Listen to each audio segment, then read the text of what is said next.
Hello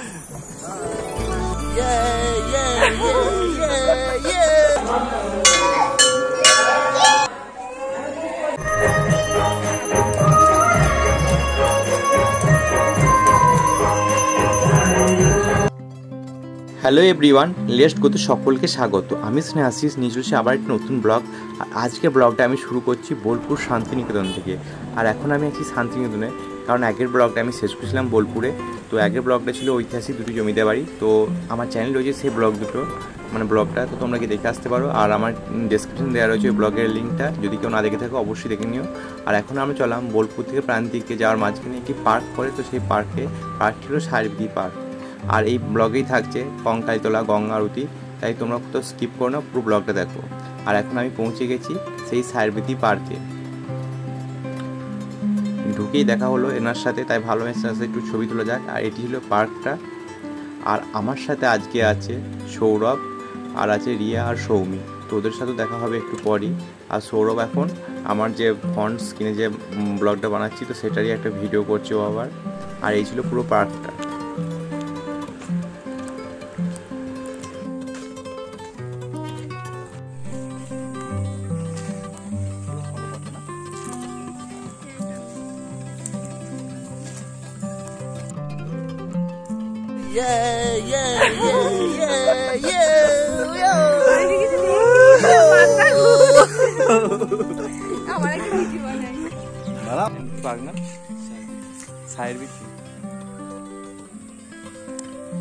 আমি করছি video আর ওরা দুজন করছে রোমান্স।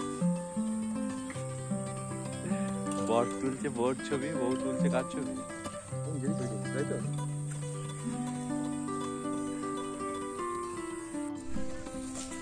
আমি সৌরভকে এদিন নিতে পারছি না গো। এটা আমাদের ঘোরাতে জন্য ক্যামেরা অটোমেটিক ঘুরছে।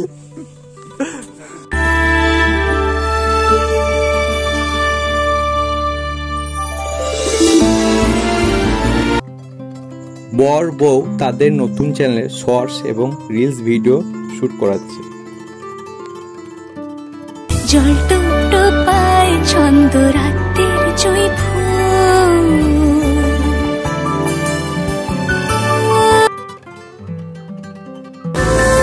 আমি তুমি আজ একাকার হয়ে মিশেছি আলোর বৃত্তে, মম চিত্তে নীতি নিত্যে কে যে নাচ। ওখানে মনে হচ্ছে একটা বাস দাঁড়িয়ে রয়েছে। বাহ, বাসের একটা কাঁচও ভাঙা। দেখি বাসটা চাপা যায় কি না। না, গেটটা বাসের বেশ ইউনিক। দেখি বাসের চাকাগুলোতে হাওয়া আছে কিনা। তবে না, বাসটা বেশ ভালো বানিয়েছে কিন্তু এরা। পার্কটা বেশ বড়, এখানেও কিছুটা অংশ রয়েছে। বরের ওজন বেশি না বউর ওজন বেশি? যাই হোক, বরের ওজন বেশি। এবার হচ্ছে আমার টান। তো সৌরভ জানি না কীরকমভাবে বসে আছে, ওকে কোনো রকমভাবে আমি নড়াতে পারছিলাম না এখন। তারপর আবার কিছুটা আলগা করার পর আমি ওকে আবার তুলতে পারলাম। তারপর আমরা আবার বাচ্চাদের মতো একটু খেলতে শুরু করলাম।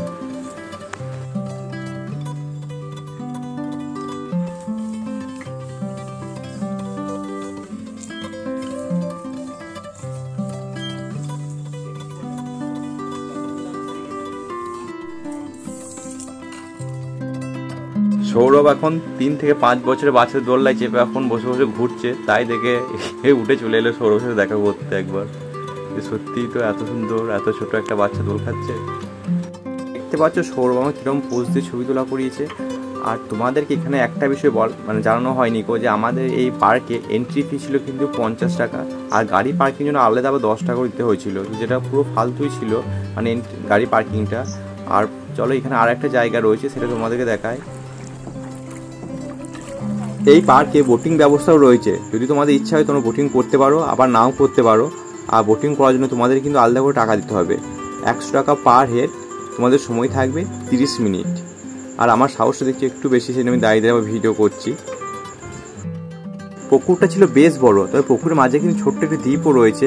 আর পুকুরটা ঘুরতে কিন্তু আমাদের 30 মিনিটের থেকেও বেশি সময় লেগেছিল। তো সেই জন্য তার কোনো এক্সট্রা চার্জ নেয়নি কো। আর এই পার্কে যে এন্ট্রি ফিটা রয়েছে 50 টাকা, তো আমি সেটা বলবো একটু বেশি নিচ্ছে, কারণ এখানে 50 টাকাতে পার্কটা দেখার সেরকম কিছুই নেই কো। সবথেকে ভালো রয়েছে এই সময় বোটিংটা, আর কোনোটাই নয়।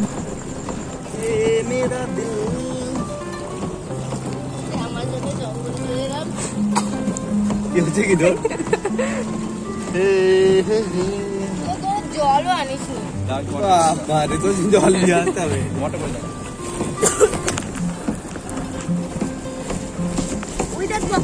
পতি পত্নী বা সাইকেল চালাও, সাইকেল।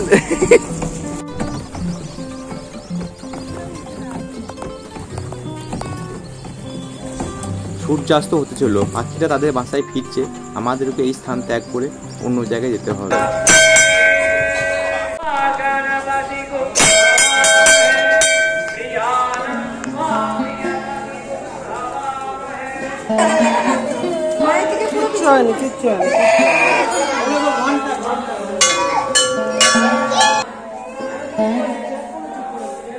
এখন আমি চলে এসেছি বোলপুর থেকে মাত্র কয়েক কিলোমিটার দূরে কঙ্কালীতলায়। আর এটা ছিল মা কঙ্কালী মন্দির।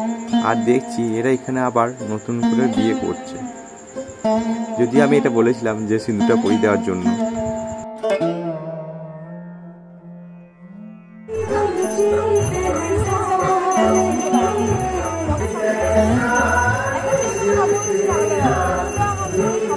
বীরভূমে কোথাও গঙ্গা নদী নেই, তবু কিন্তু এখানে মা গঙ্গার আরতি করা হচ্ছে। এই যে কঙ্কালীতলা রয়েছে, এই কঙ্কালীতলার সংলগ্ন পাশ দিয়ে বয়ে গেছে কুপাই নদী। আর এই কুপাই নদী পাড়ে মা গঙ্গাকে আহ্বান করে এখানে তার সুন্দরকে আরতি পরিবেশন করা হচ্ছে, যেটি আমার সাথে তোমরা উপভোগ করছো।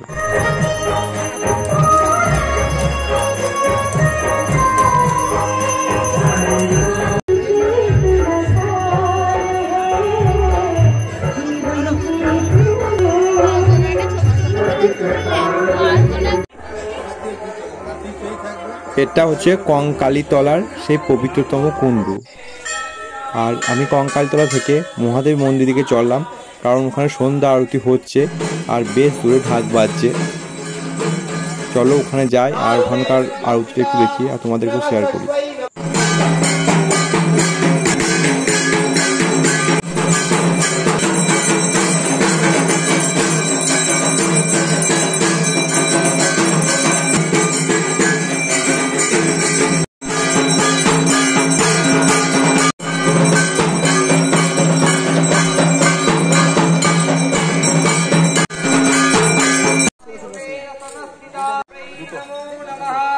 মন্দিরের কাছেই বিক্রি হচ্ছিল সোডা, আর আমাদের কিন্তু এমনি জল তেষ্টা, মানে সারাদিন জলটা সেভাবে খাওয়া হয়নি গো, তাই আমরা এখানে মশলা সোডা অর্ডার দিয়েছি। তো এখানে যে সোডা বানানোটা হচ্ছে তোমরা দেখো।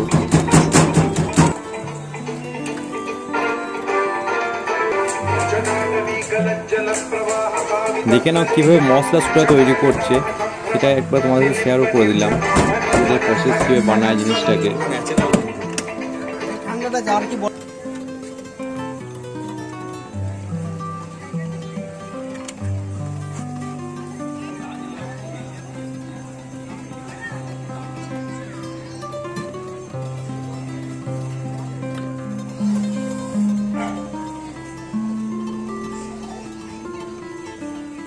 মশলাটা প্রথমে ঘাঁটাবে।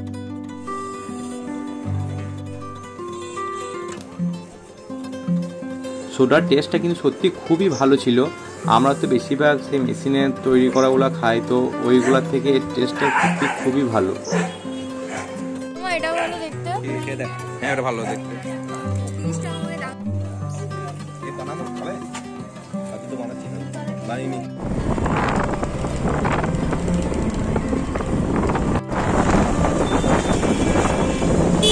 করে কোনো রকম বিজ্ঞাপন দেওয়া হচ্ছে না। আগের দিন যেহেতু ব্লগটা এন্ড করা হয়নি গো, আমাদের ফিরতে রাত হয়ে গেছিলো, তাই আজকে ব্লগটা আবার কন্টিনিউ করছি। আর সৌরভ আর আমি আছি এখন রেলওয়ে স্টেশনে, আর সৌরভ আমাকে বলছে যে এখানে একটা জায়গায় খুব সুন্দর বিরিয়ানি পাওয়া যায় মাত্র 100 টাকায়, আর টেস্টিও খুবই সুন্দর।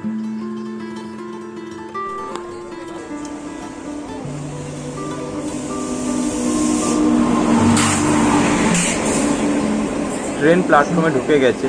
হ্যাঁ, আমি কোথাও যাচ্ছি না, সৌরভ ফিরে যাচ্ছে তার কর্মস্থলে, আর আমি ফিরে যাব বাড়িতে। এখন শুধু সৌরভ চাপলে তারপর আমি স্টেশনে আমি চলে যাব বাড়ি।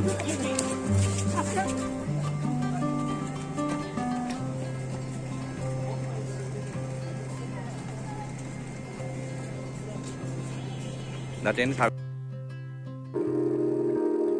मेरी जमीन अफसोस नहीं जो तेरे लिए 100 दर्द सहे महफूज रहे तेरी आन सदा चाहे जान मेरी ये रहे ना रहे।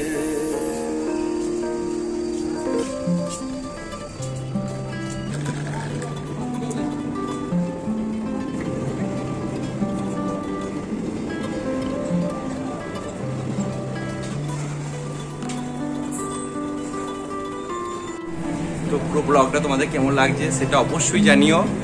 আর ভিডিওটা আমি আজ এখানেই শেষ করছি। সৌরভ চলে গেল, আবার সৌরভকে দেখতে হবে হয়তো অন্য কোনো ব্লগে। বেশ কয়েকদিন পর আবার দেখা যাবে।